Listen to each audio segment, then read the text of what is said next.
Abonnez-vous, subscribe.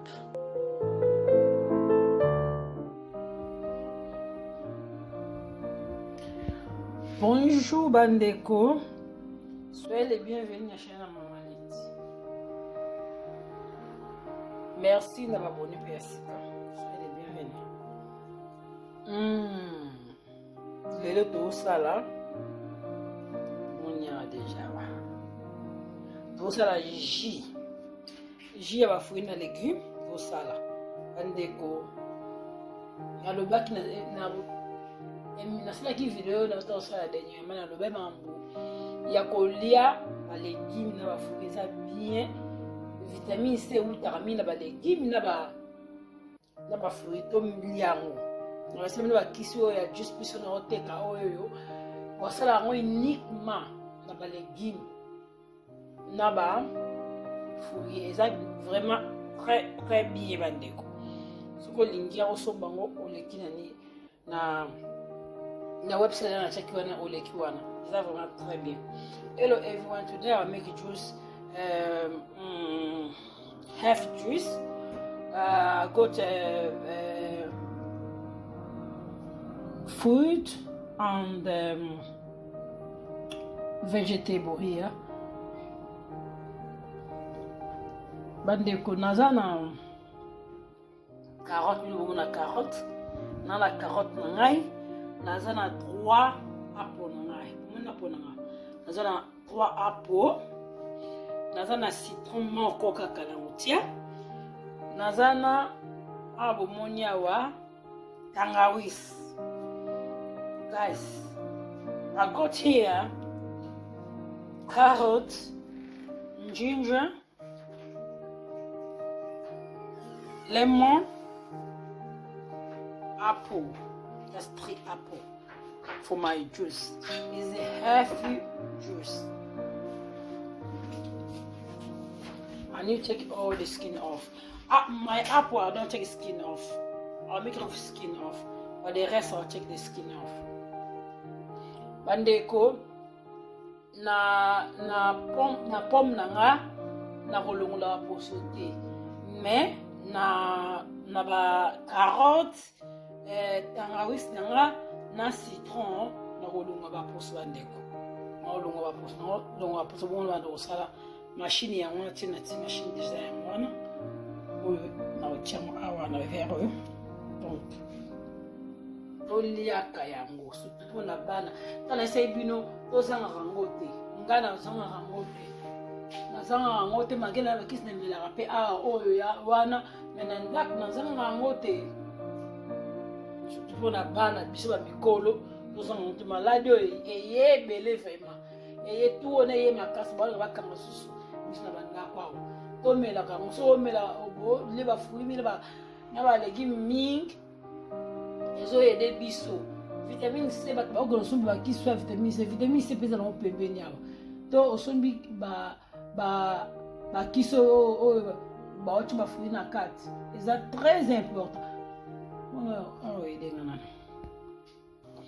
Na bosa bibo opposante bino naza na miel nanga. Naza na miel nanga. Omoni.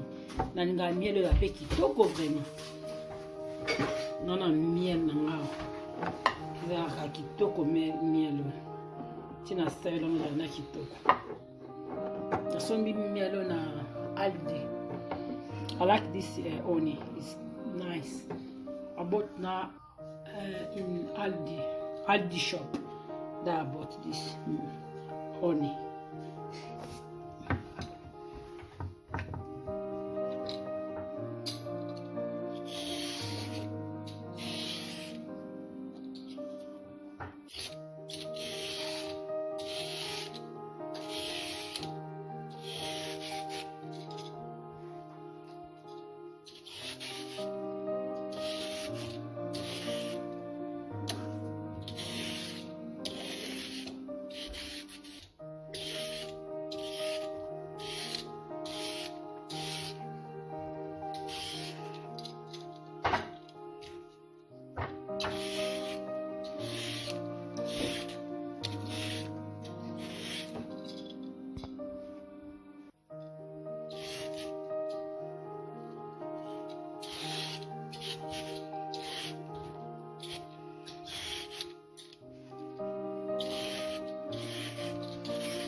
makolo ya poso.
Banana Tangawisi, we start now on ginger.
awa yango na bandaki na tangawisi nake na citron nake na apple nake na carotte moni ekomi natika na mibala awa mibala na onika yango yawa moni oyo esika ekendaka nde kuna mais etikalaka ebele na sabino oyo etikalaka ebele vraiment ebele etikalaka mais oyo sikoyo oza na ntindo pase te eti epesaleli yo mbala moko oza na ntindo pase te sibisika I just wow have a drink just nde omoni ekendaka ebele awa omiko nde eza boye mpe awawa osali onso jus mosusu mais oyo wana ebimi eza bio fraîche eza ya fraîche eza na mai te bina naturel sa mai. This one if you want to, you can put water again, but this one no water, no water, fresh juice. Eza na mai te kitoko vraiment. Aussi kuna na so etikali boye au moins na chance ko mai. O wana eza première qualité. O ce qu'on a mai deuxième qualité. Omoni.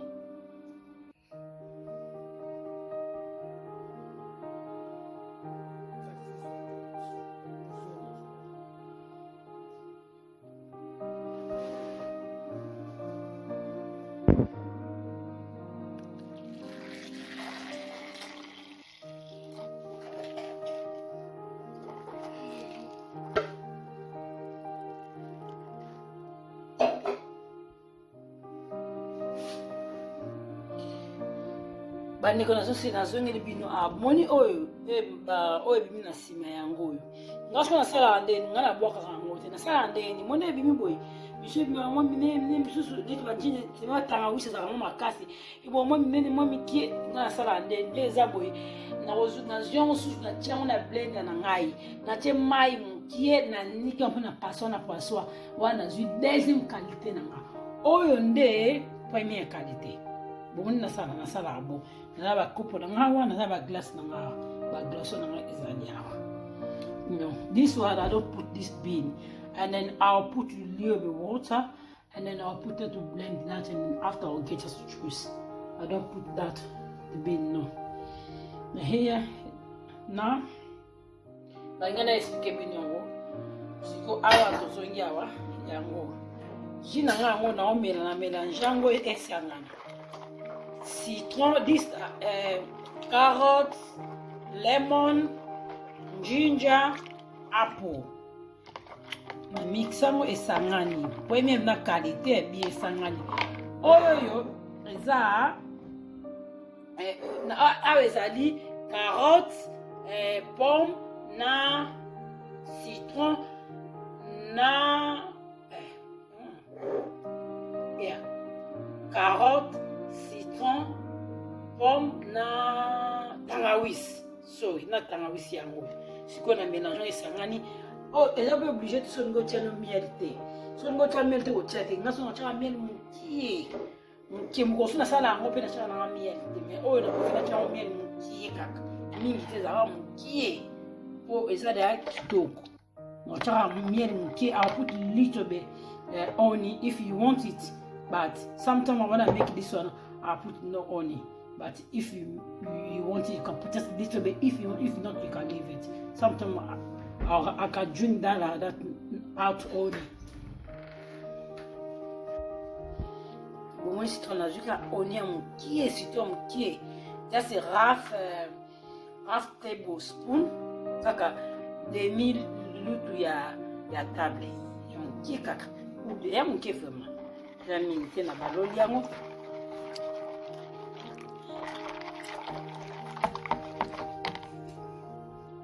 Ngala tie bon luka mkie so moni o tshana yo lutu morto pe lutu ka yo tshana ngala tshina mkie wana tshembo tshwana mais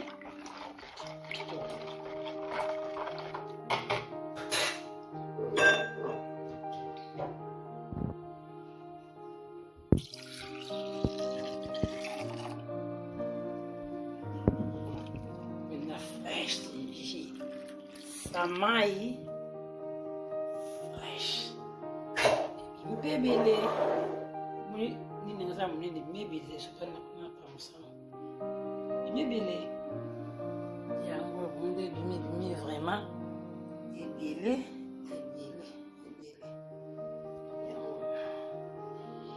Merci. Abonnez-vous à la chaîne de Maman Lydie.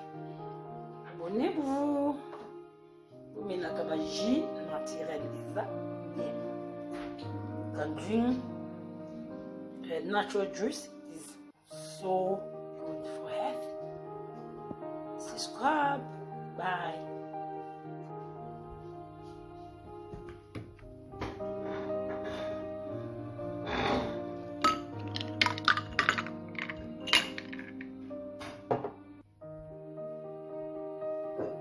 La glace va mener à caca.